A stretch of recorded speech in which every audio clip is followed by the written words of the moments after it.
So guys, out here on another video, and today I want to talk about what it is to be a man, um, a man of God, right? And how real men of God respond to situations, to issues, and things of that nature. Now, as you guys know, I had I did a live stream concerning David Richardson and the dangers of the whole critical race theory ideology. For those who don't understand what critical race theory is basically this whole idea, this whole notion of there is a such thing as a woke church, a part of the body of Christ that that is basically geared towards black people and social justice and stuff like that. So that's basically what it is. It's this kind of this social justice stuff, and people try to use the Bible to try to validate their stances on social justice and things of that nature. But anyway, I want to make this video because I want to touch on something that's very important. I was doing some pondering over the past few days, and it just kind of hit me that critical race theory makes men weak. You know what I'm saying?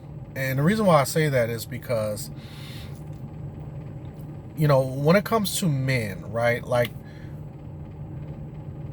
depending on what a situation is, us as men, we, especially as Christian men, we have a responsibility to respond responsibly whenever we're faced with certain issues and things of that nature. A man in general, okay, we don't act off of emotion. We act off of we act based on the information and the evidence that's presented to us, and we act accordingly. We don't just fly off the handle and just start saying things and responding to things or acting a certain way towards certain issues with there not being a solution, by our actions. You see what I'm saying? So basically, if you're going to talk about social justice issues, then your actions, then your response should follow some type of action. You see what I'm saying? Just this whole emotional ranting and raving, but you don't have a solution. That's not the way that we're supposed to respond, especially as Christian men. And the reason why I say critical race theory is making these men weak is because if you look at the way these guys respond to some of the issues that are going on, right? Like the George Floyd situation. Let's just use that as an example. A lot of these people in the critical race theory movement, they just been getting on live streams 2 and 3 hours. They're complaining about white supremacy, complaining about white people, complaining about this country and all of this type of stuff. And then they want to blame anyone who doesn't fit their narrative or anyone who doesn't subscribe to their beliefs or their emotion. Then that person, if you're black, you're a coon, you're an Uncle Tom. If you're white, then you're a racist. You see what I'm saying? And that's Christian men, or as a man in general, that's not the way that we're supposed to respond to things. And critical race theory makes men weak. This is a time to where we need strong men in the body of Christ. We need strong black men, period. But especially in the body of Christ. And critical race theory is watering down what real men are supposed to be about, especially those in the faith. I don't know if you guys seen my live stream with David Richardson this past weekend, but he did a whole 2-hour live stream about a statement that John MacArthur made regarding Donald Trump. And it was something that it didn't need to be as blown out of proportion the way that he did it. You see what I'm saying? As a man, your response should have just been like, hey, I disagree with this. This is why. and keep it moving, you know. But I mean, he went on a whole 2-hour rant about something that John MacArthur said, you know, and he's blaming white supremacy, calling John MacArthur a cult leader and likening him to be Jim Jones and just all of this type of stuff. You know what I'm saying? And that is not a response that we need from any man. You know, and just because I do follow John MacArthur's work doesn't mean that I'm here trying to defend him just because I have an admiration for him and I have a respect for his work. You know, that's for anybody. You know what I'm saying? This is the problem that I used to have with the conscious community. Conscious community, they just like to get out here and rant and rave and, you know, make 2 and 3 hour long videos about people and say things, but they don't never have any solutions. There's never a solution or a foundation. So what critical race theory does is that it replaces the gospel and the Bible with emotion, you know. And basically what these guys do, and this is why you have to be careful with these people who are part of critical race theory, because what they do is that they don't want to be left out of the conversation of these social issues that are going on outside of the church. Because what happens is that when you have people who are outside of the church, when they get challenged on these things, and they say, well, hey, where are you guys at? You know, this is the reason why we leave the church, because, you know, you guys are never here, and whenever something like this goes on, you guys are silent, and that bothers them. So instead of them saying that, hey, you know, as Christians, we're supposed to be looking different. You know what I'm saying? Our response is supposed to be different than yours. We're not supposed to be out there with our fists up, hands up, rags tied around our face, Black Lives Matter and all of this type of stupid stuff. You know, like, we're supposed to be looking different, you know. And all these people who go out there with their fists up and, you know, and they want to protest and all of this stuff here, you know, protesting is fine, you know, but have a solution. Have some means to the ends.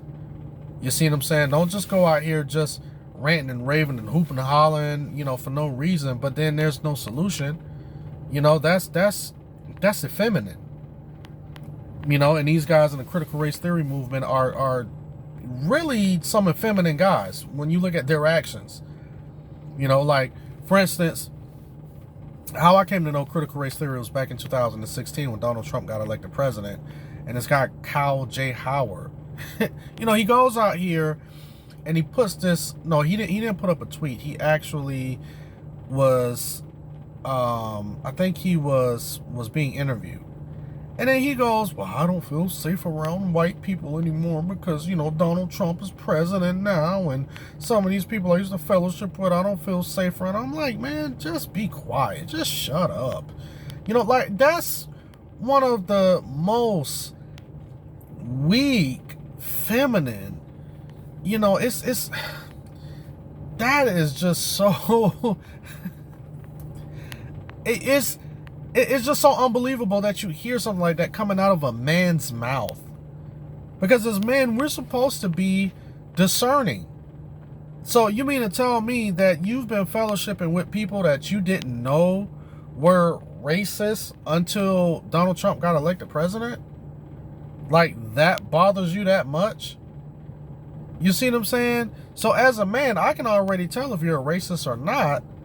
And I don't have to wait until a person gets elected, or I don't have to wait until, you know, some black guy gets shot by a white cop. I don't have to wait until to see who's a racist. I already know that way before. If I've been around you long enough, I can already tell who you are. And that's what men do. We discern, you know.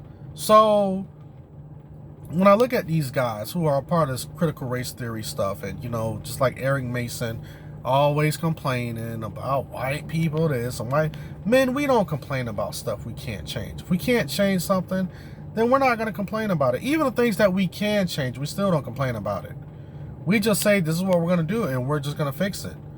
Why sit back and keep complaining about white people and white supremacy and all of this stuff when A, you're not even trying to move out of the country to avoid it. B, you're not putting anything in the community to make sure that white supremacy stops.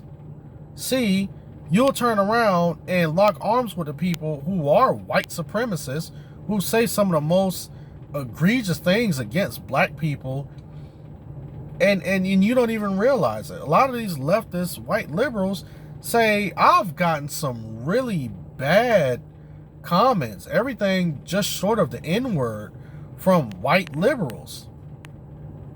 And these are the people that you will lock arms with because they pat you on the back and then they pat you on the head and say, good job, boy.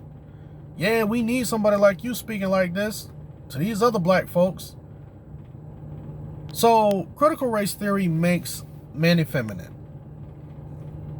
And as Christian men, we are not called to be emotional, effeminate, ranting and raving about things that we can't change. You know, if we hear something that we disagree with, we say, we disagree, this is why. And here's the solution. That's what we do. It's just that simple. When I see these guys getting on 2 and 3 hour live streams and then, you know, then they tweet out all of this crazy stuff. And then when you challenge them, they do the same thing like the conscious community. They do the same thing as the conscious community. What they'll do is that they'll say all of this crazy stuff, and then when you challenge them, then they're nowhere to be found. They don't want to talk to you then. Just like the conscious coward community. It's like, let's go ahead and slander you and bash you the whole time, but then when we get ready to challenge you on the things that you said, then you kind of run away.